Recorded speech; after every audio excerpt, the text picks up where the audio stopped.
A lot of my clients will come to therapy to address issues in their relationships. And what we often uncover together is that the client has taken on certain roles in childhood in order to address and compensate for the dynamics within their family. So, as we know, children are reliant on their caregiver for their sense of safety, their development, and their sense of self. So, when that relationship becomes compromised by a lot of normal things like stress, intergenerational trauma, illness, lots of different things, parents' capacity to be present with their kids diminishes.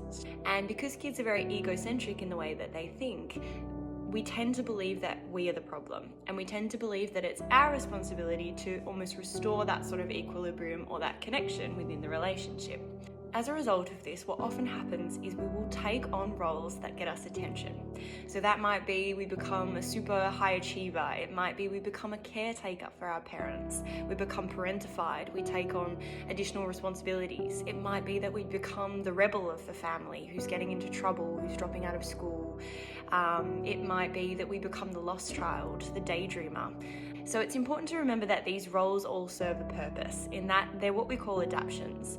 It is something that we did in order to survive the situation when we were little.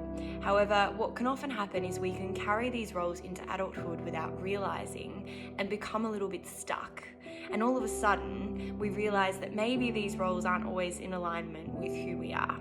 So what we want to work to do is, first of all, just make these roles conscious so that we can then make a choice about whether or not the behavior is serving us and whether or not it's in alignment with our values.